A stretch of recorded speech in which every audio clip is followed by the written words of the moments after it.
KPSO7 here. Today I just wanted to do another video because the furnace has returned. Um, Basically just the same as last time, but with a different crate. So in this one we've got the charge transitor bracelet, and this does when the unit deals a total of 500,000 chemical damage, scares 2 random enemies for 2 seconds, and deals pure damage to them equal to 160% of the bracelet owner's attack for 2 seconds. That's pretty decent. 500,000 chemical damage is a lot, and scaring 2 enemies does a lot too. Then we've got the device here. Once in a while the unit increases their chemistry knowledge by 25% for 5 seconds and restores 10% health to 3 allies with the lowest health. The device owner restores health to themselves equal to 50% of their health restored to all allies. Now this one I have a feeling could be pretty OP because of the fact that it increases chemistry knowledge and it restores health to 3 allies. That could be pretty good. I may have to test this.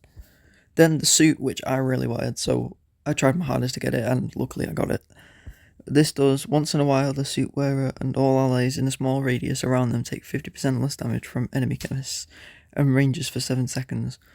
Also, the unit wearer and all allies in a small radius around them have their chemistry knowledge and chemical armor piercing increased by 25% for 7 seconds. Now this seems broken. Especially with chemist being in the meta, this seems utterly broken. Now, I am testing this on bio right now, and my bio isn't really the best, but it doesn't really seem that effective on bio, but it could be more effective on other sets. I was thinking mainly putting it on Pharaoh when I have enough cores to make the armor. So I may test it out. I originally had the giant membrane suit from the crater on my bio, so I just switched them around, but it's not really working right now, so I may have to switch it back.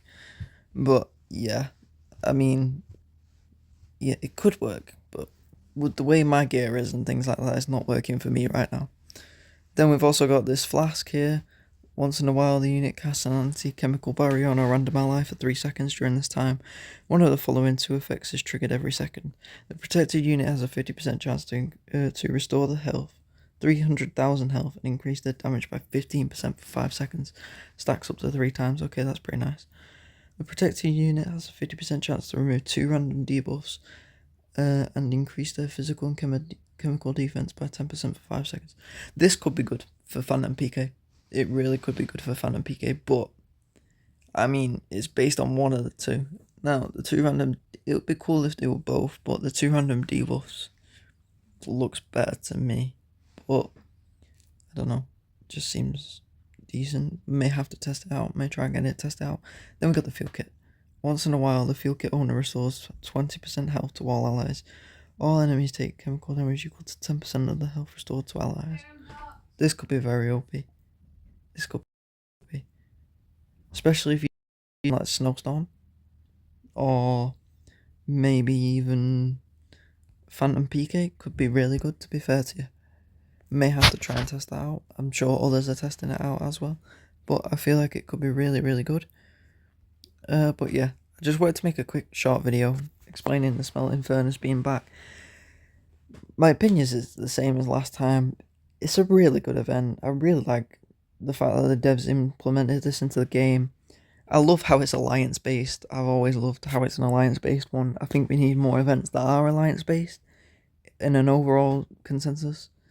But you know, the furnace crates are a bit of a gamble, so it's up to you guys if you try and go for the crates and go for the gear inside, or if you want to buy things like the food crates, the uranium crates, or you want any of these other things. The cores could be okay. I mean, it just depends what you need. If I'm honest, the first furnace that came out, I did buy all the bio cores, because I really needed bio at the time. But yeah, I know with the biggest pass, people are getting all of these red chips. That could be very useful, especially with them being so much cash to get. But one thing I do have a problem with is the drop rates on these. I really feel like the drop rates could be increased by a massive amount. I think it took me somewhere in the region of 20 to 30 crates to get the armor, which is ridiculous. I got the bracelet out of about 5. and then it increased to about like 9 for the device, and then literally my last crate that just opened, I got that suit. So the drop rates could be increased, but other than that, I think this is a great all-rounded event. I like the quests, but I still feel like there could be more quests as well. Just makes it more grindable, makes it better for everybody else, get more rewards. There you go, everybody else has more fun that way. But yeah, thank you everybody for tuning in. It's been KPSO7, hope you have a good rest of your day. Goodbye.